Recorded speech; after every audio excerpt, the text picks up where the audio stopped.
Vous savez que les années liturgiques sont construites en 3 années, l'année A, l'année B et l'année C. Ces 3 années se font à partir des 3 évangiles synoptiques. L'année A, c'est l'année de Matthieu, l'année B, c'est l'année de Saint Marc, et l'année C, c'est l'année de Saint Luc. Saint Jean étant découpé et réparti dans toute l'année, chaque année liturgique. Et donc aujourd'hui, nous sommes dans l'année B, l'année de Saint Marc. Saint Marc, c'est l'évangile le plus petit, mais si vous le lisez, il paraît au début extrêmement fouillis. Au point que les premiers commentateurs de Saint Marc, eh bien, ça les a travaillés. Vous voyez, il y en avait un, il s'appelait Papias, prénom un peu bizarre, Papias.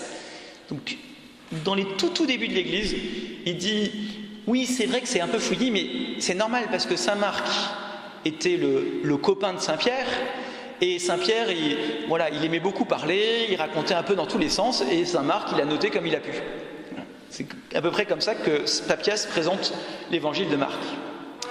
En réalité, aujourd'hui, les exégètes, c'est-à-dire ceux qui travaillent l'évangile, nous disent en fait non. Simplement, Saint Marc, il a une approche qui est très originale. Le but de Saint Marc n'est pas d'être directement sur Jésus, contrairement aux autres évangiles. Le but de Saint Marc, c'est de passer par les disciples. Son idée, c'est que si vous voulez connaître Jésus, commencez par vous identifier aux disciples. Parce que c'est eux qui ont le mieux approché Jésus, qui le connaissent le mieux. Et donc, tout l'évangile est construit comme un itinéraire où nous suivons les disciples. Et je dis bien disciples, pas apôtres. Disciples, c'est tous les chrétiens. Parmi les disciples, il y aura des apôtres et puis il y a d'autres ministères. Mais là, je parle bien de tous les chrétiens, donc de chacun de nous. Suivez les disciples, regardez comment ils fonctionnent, et alors vous pourrez connaître Jésus. Et donc,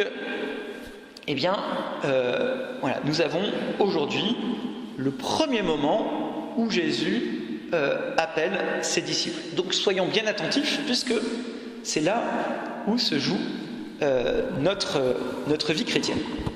Alors, Saint Marc donne plein de petits détails. C'est un évangile qui est très dense, mais pourtant Marc raconte toujours des histoires avec des petits détails et qui nous permettent de comprendre. Alors, dans l'évangile d'aujourd'hui, il y a 3 détails importants. Premier détail, je ne sais pas si en écoutant, ça vous a frappé, mais les disciples, qu'ils soient pécheurs, Marc semble énormément insister dessus. Vous voyez, il dit, il rencontre Pierre et André. Il ne dit pas qu'ils étaient pécheurs, il dit qui était en train de jeter leur filet dans la mer, 2 points, car ils étaient pécheurs. Vous voyez ce côté très lourd, très insistant. Pourquoi ?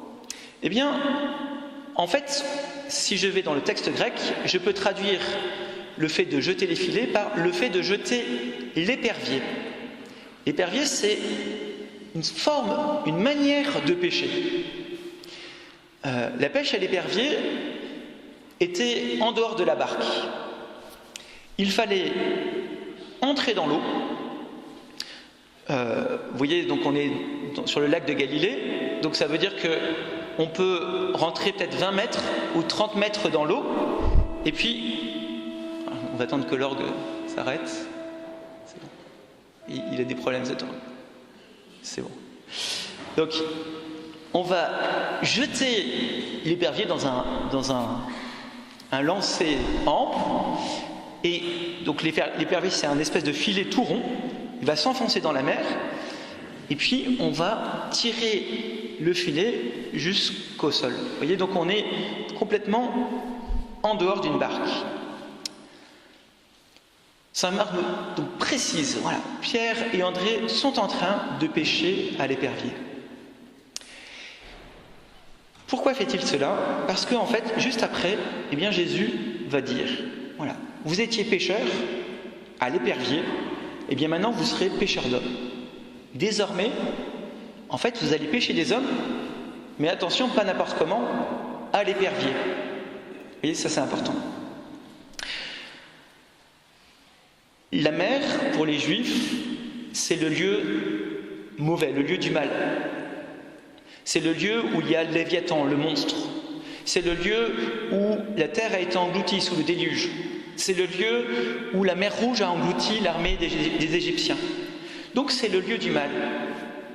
Et donc, si nous voulons être pêcheurs d'hommes, il va nous falloir entrer dans la mer, comme à l'épervier, vous voyez, nous mouiller la chemise, au moins jusque-là, et après nous allons lancer le filet, et là nous serons ensemble dans la mer, les poissons ou les hommes que nous allons chercher, et nous-mêmes, et nous allons les ramener ensemble au rivage. Vous voyez ? Donc la manière dont Jésus appelle Pierre et André nous dit le rôle du chrétien, pêcher les hommes à l'épervier, entrant dans leur souffrance, entrant dans leur combat, entrant dans ce qu'il y a de mauvais, et puis ensemble on s'en sort. Vous voyez, pour le faire sentir, il y avait cette petite histoire d'un des pères de l'Église qui était quelqu'un qui avait un rayonnement incroyable. Et on lui dit, mais comment vous faites pour convertir les gens ? Réponse, je descends là où ils sont, en bas du puits, je rentre dans la mer, là j'attache mon âme à la sienne, celle du pêcheur, et puis je remonte. Il est bien obligé de remonter avec moi. Vous voyez ? Donc c'est ça l'idée de la pêche à l'épervier. Il est bien obligé de sortir avec moi. Donc le disciple fait cette pêche à l'épervier, et le premier qui l'a faite, c'est Jésus. Jésus, juste avant d'appeler ses disciples, il a été baptisé. Qu'est-ce qu'il a fait ? Il est entré dans l'eau du mal, et il en est ressorti. Et en ressortant, lui-même appelle Pierre et André, et il les fait ressortir de manière très concrète, très littérale, du lac de Galilée. Vous voyez, à chaque fois que nous sommes baptisés, tous ceux qui sont baptisés ici, eh bien nous avons été plongés dans la mort du Christ, mais nous avons surtout été tirés de la mort. Le baptême, c'est être tiré de l'eau, sortir de l'eau. Voilà. Et donc, à nous, maintenant, disciples, eh bien, d'aller à la pêche à l'épervier. Ça, c'est la première chose que nous fait repérer cet évangile. La deuxième chose, eh bien, c'est, là aussi, peut-être que vous avez été surpris, c'est le côté de aussitôt, tout de suite. Jésus appelle, paf, je réponds. C'est presque pas naturel, tellement c'est rapide. On aurait imaginé, comme dans l'évangile de Saint Jean, qui disent, écoute maître, d'abord, où demeures-tu ? On va passer une journée avec toi, puis on va réfléchir, on va peser le pour et le contre. Il faut que ce soit un peu raisonnable de te suivre. Eh bien, chez Saint Marc, pas du tout. Parce que pour Saint Marc, il y a cette idée que répondre à l'appel de Dieu, c'est une grâce. C'est de l'ordre ce n'est pas naturel, c'est surnaturel. Voilà. Et du coup, il n'y a pas d'autre raison de suivre le Christ que son appel. Il n'y a pas de raison humaine. C'est juste, Jésus m'appelle, j'y vais. Voilà. Jésus m'appelle, j'y vais. Vous voyez, les jeunes, ils sont capables de ça. J'ai vu, notamment pour des camps, la veille du camp, il manque un animateur. On trouve un jeune, à peu près dans la rue, on lui dit « Tu veux pas être animateur pour mon camp, là, pour les 10 prochains jours ?»« Ah ouais, pourquoi pas ?» Et il y va. Vous voyez cette générosité du cœur, cette grâce de pouvoir dire tout de suite oui. Et là, je vous invite, vous, chacun de nous, voyez, à nous mettre, puisque c'est ça que nous demande Saint Marc, nous mettre dans la peau du disciple, de contempler Jésus qui vient vers nous et qui nous dit « Je ferai de toi un pêcheur d'hommes ». Quelle est la condition pour laquelle je dirai oui tout de suite ? Voilà. Comment est-ce que Jésus me regarde ? Pourquoi est-ce que tout d'un coup je dis oui ? Qu'est-ce qui s'est passé en moi ? Quel est mon désir ? Quel est ce qui s'ouvre à moi qui fait que j'ai vraiment envie de dire oui ? Voilà. Vous voyez ? Donc première chose, pêche à l'épervier. Être disciple, c'est pêcher à l'épervier. Deuxième chose, être disciple, c'est répondre oui, et un oui qui n'est pas appuyé sur une raison humaine. La troisième chose qu'il faut repérer dans cet évangile, eh bien, c'est que chacun des disciples doit perdre quelque chose. Pierre et André laissent leur filet. Jacques et Jean laissent. la barque, leur père Zébédée et les ouvriers, leurs compagnons de travail. Tout le monde perd quelque chose. Et c'est vrai que être chrétien, c'est accepter de perdre quelque chose. Accepter de perdre un certain confort. Vous voyez, le pape, il dit, on entre dans la vraie vie chrétienne quand on a quitté sa zone de confort. Tant qu'on est dans notre zone de confort, on est dans un christianisme mou du genou. Il faut accepter de quitter sa zone de confort, de prendre des risques. Mais, en fait, saint Marc est très subtil. Il nous dit, vous allez perdre, mais tout ce que vous aurez perdu, vous allez le retrouver d'une autre manière. Vous perdez votre filet, le Seigneur vous donne de pêcher avec un autre filet, qui est le filet de l'Église, pour être pêcheur d'hommes. Vous perdez la barque. Bien dans l'évangile de saint Marc, la barque sera toujours le symbole de l'Église. Vous retrouvez une autre barque, qui est l'Église. Vous perdez votre Père, vous trouvez le Père du ciel. Vous perdez vos compagnons de travail, vous trouvez l'Église, avec ses compagnons de travail pour la moisson. Vous voyez, là on est exactement dans cette petite phrase de Jésus. Nul n'aura quitté père, mère, maison, enfant, sans qu'il ne reçoive au centuple.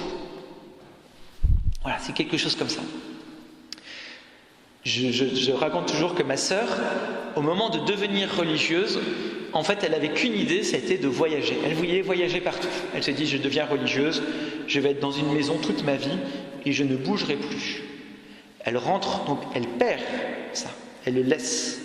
Elle rentre dans sa communauté et puis là, au bout de 3 mois, on lui dit oui, notre communauté, en fait, on s'est agrandi, on a récupéré l'Italie, l'Angleterre, Madagascar et on est en train de fonder au Togo. Et donc, dans les 3 premières années de sa vie de religieuse, elle est allée en Italie, en Angleterre, à Madagascar, au Togo. Voilà. Donc on attend la Chine, mais ça va venir. Voilà. Vous voyez, n'ayons pas peur de perdre beaucoup pour le Christ, parce qu'il nous redonne au centuple. Un disciple, c'est quelqu'un qui pêche à l'épervier, c'est quelqu'un qui dit oui de manière radicale, c'est quelqu'un qui accepte de perdre, mais il va retrouver. C'est assez déstabilisant à voir. Vous avez une BD qui s'appelle « Le voyage des pères ». Le voyage des pères, ça raconte l'histoire. Alors c'est une fiction, d'accord, c'est une BD, une bande dessinée, dans lequel, en fait, Zébédée, le père de Jacques et Jean, va voir le père de Simon et Pierre, de Simon et d'André, et il lui dit « Écoute, nos fils se sont partis là comme ça, sur un coup de tête. Il faut qu'on sache ce qui s'est passé. » Alors il trouve les autres pères, et donc il y a les pères des 12 apôtres qui partent à la suite de Jésus pour comprendre pourquoi leurs enfants vont là. Et ils font tout un chemin. Je ne veux pas vous spoiler la fin de la BD, mais c'est pas mal. En sachant qu'il y en a, alors on n'est pas complètement bien équipé, mais à la bibliothèque paroissiale. Venez à la bibliothèque. Vous, les jeunes, vous avez à peu près l'âge des apôtres, en fait, au moment de cet évangile. Ils ne sont pas beaucoup plus vieux que vous. Le Christ, aujourd'hui, passe. Il vous voit et il vous propose. Comme à tout disciple. Encore une fois, ce n'est pas juste les apôtres, ce n'est pas juste une élite. Tout disciple. Je ferai de vous des pêcheurs d'hommes à l'épervier. Est-ce que vous dites oui ? Aujourd'hui, ils vont, juste là maintenant, ils vont redire leur foi avec nous, un peu comme une sorte de nouvelle profession de foi. On va les porter pour qu'ils soient capables de dire oui, que ce soit surnaturel, ce miracle du oui, pour qu'ils puissent accepter de perdre ce qu'ils ont à perdre, mais encore une fois, pour pouvoir retrouver le centuple. Amen.